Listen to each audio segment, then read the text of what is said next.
electrocharge. Oh my god.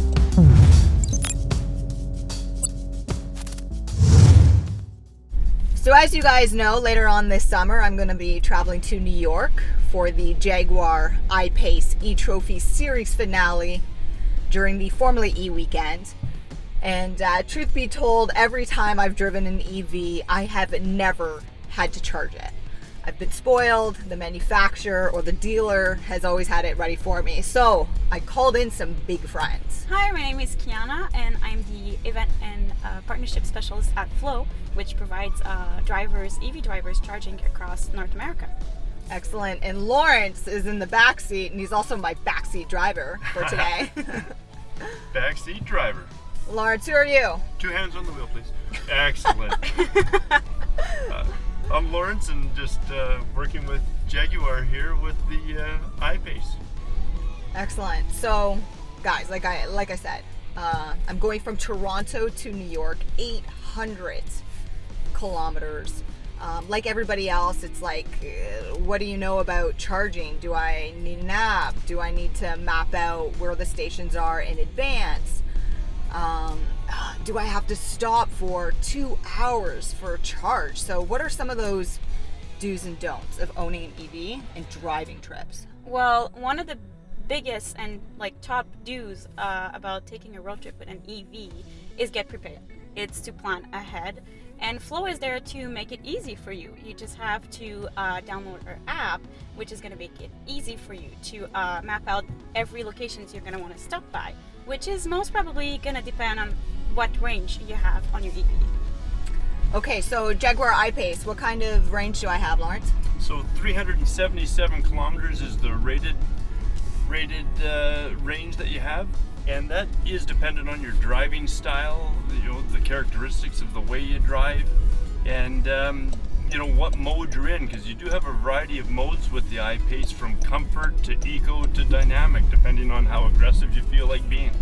Okay, so I'm a dynamic type of driver, which I probably shouldn't say on camera. So when we're talking about battery range, what does that do for me? Does that help me? Does that hurt me? Well, the great thing is the vehicle has regenerative capabilities, so every time you come off the throttle, it's starting to recharge your batteries. Every time you brake, it's starting to recharge your batteries. So, you are taking advantage of that at all times. And that's adjustable. It can be in a high setting or a low setting, depending on your preferences.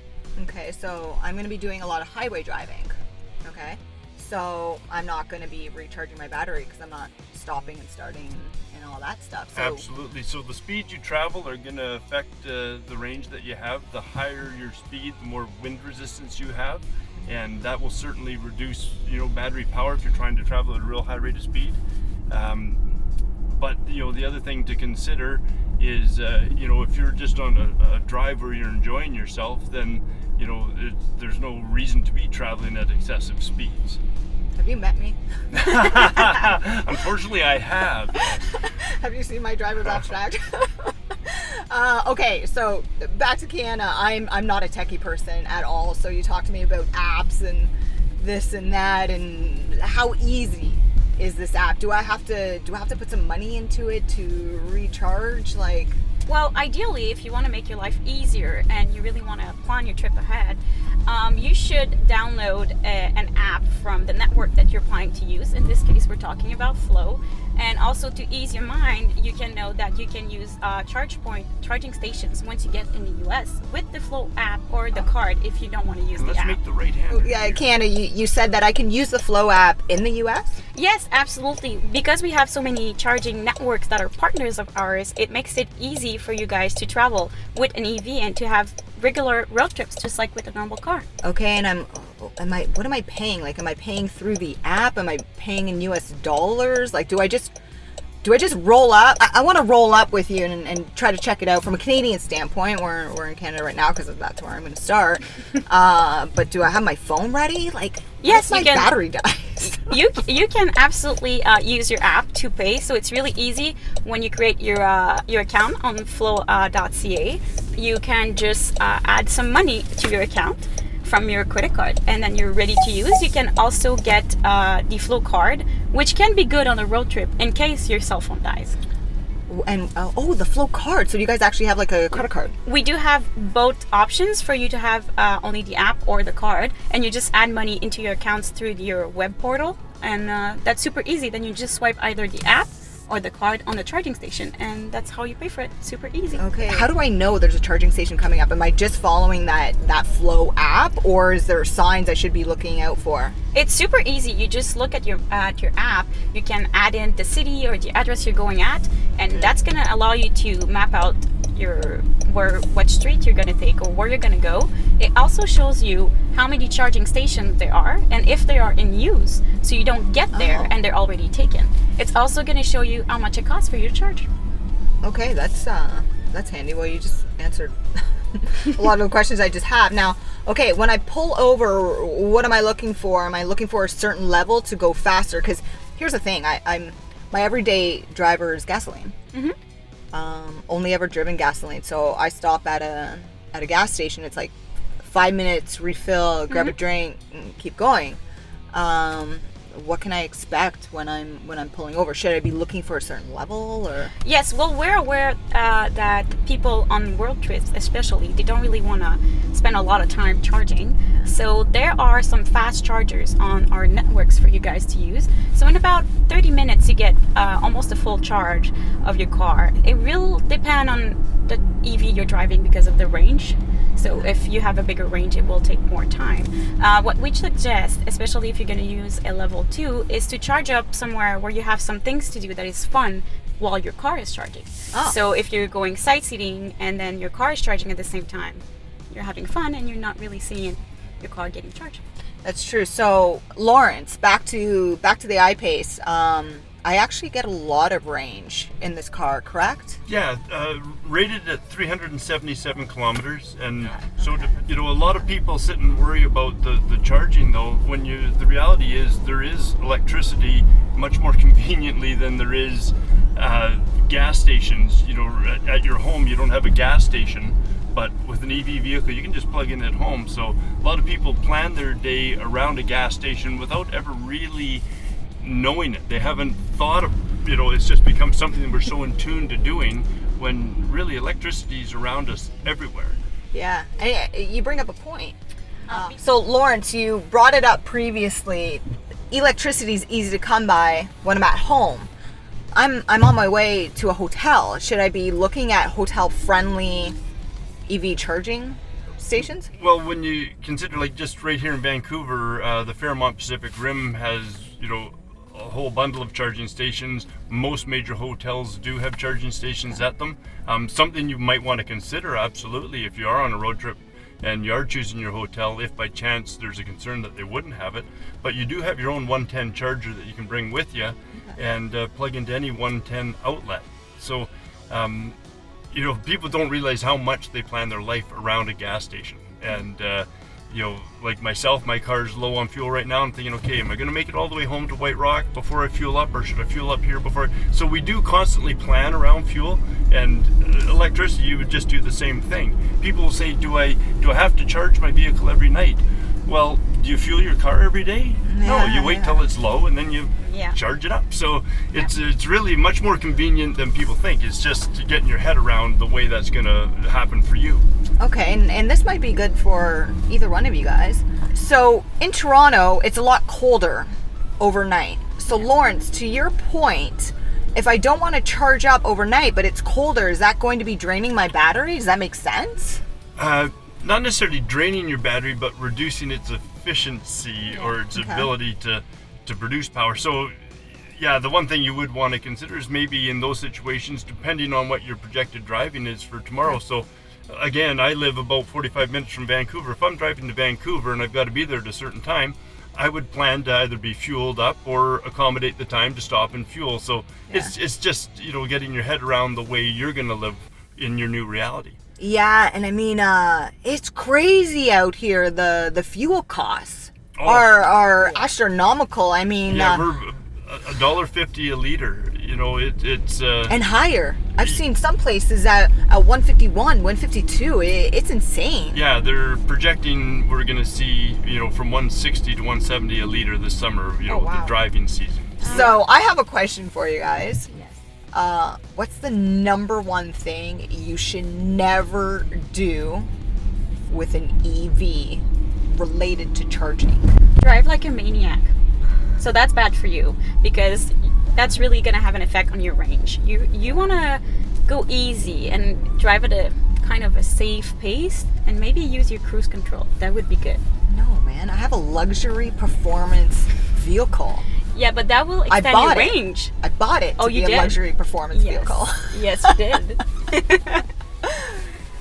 And Lawrence, what's the most popular question, I guess, that you're getting from people test driving the I-Pace?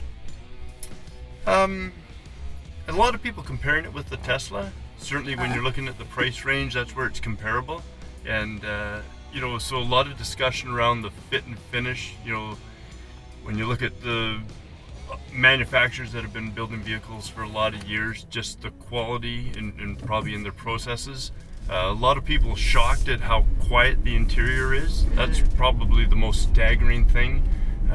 You do hear a lot of discussion around how powerful the regenerative braking is, so which is an adjustable feature on the car depending on what you're doing, but it's very powerful, which saves on brakes. Actually creates a safer situation in the event that you're going from your accelerator to your brake pedal, where it's really reducing the speed of the vehicle quite quickly, which is a bit of a safety feature. So there's all sorts of different things. People that have experience with electric vehicles, they're looking at more of the refinement details. People that are new to the concept are more concerned about range and charging, and so just a variety of questions from a variety of people for sure. Okay, guys, we're about to do my first ever EV charging stop. Are we ready? Yes, we are. Are you guys ready? That's a better question. First time charging. Yes. Okay. Some things I want to know. Is it universal outlets for everything? Yes. So actually, the outlets is the same for all the cars besides Tesla, but they do have the adapter to charge on our charging stations. Okay, excellent. So I roll up, and to clarify for my audience, charging stations can be in underground parking lots, can be in parking lots, and then on the side of the road in an actual charging station, rest area, right?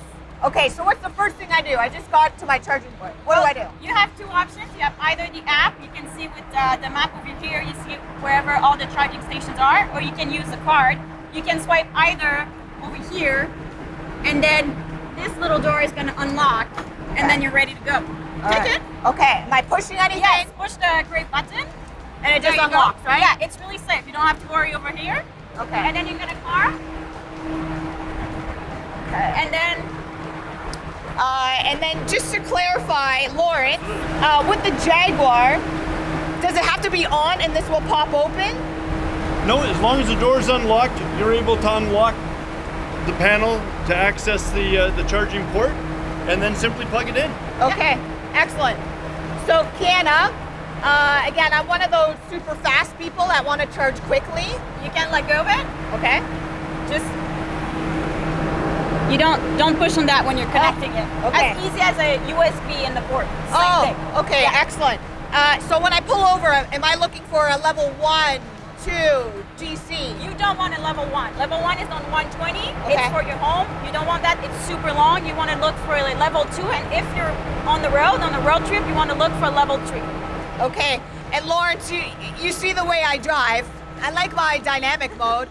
How long is it going to take me again to fill her up? Well, so with a level 2, an hour and a half is going to get you to 80% charge. If you go to a DC fast charge, that would allow you about 45 minutes to 80% charge. So once I'm done, how do I know I'm done? Is the app telling me I'm done? Yeah, exactly. The app is going to send you a message saying how your car is completely charged up, and you're also going to receive through your email a charging session report. Okay. Once it's done, I just unplug? Yeah, unplug it. Okay. And plug it back. Excellent. There you go. Close the door. All good. And I'm good. Okay, so guys, thank you so much for this. I mean, I'll be honest with everybody. I had a lot of anxiety with this trip. I mean, 800 kilometers. How long are my stops going to be? But you guys did a really good job, kind of just honestly dumbing it down for me, and this is the future, right? Yeah. Absolutely. Absolutely. So it's super easy. We are there to make it easy for you guys to go by and to travel with an EV. This is why Flow is the largest charging network in Canada. Okay, excellent. And for my viewers, how can we find Flow online? It's super easy. Go at flow.ca. You can also follow us on Facebook or Instagram. It's a Flow Network.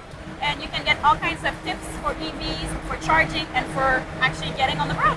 Okay, Lawrence, how do we find Jag? Just go to jaguar.ca and take a look. Okay. And everybody, please continue to follow my journey to New York for the finale of the Jaguar I-Pace e-Trophy series. I'm looking forward to it. Check out the description below. I'll have all the links. See you trackside.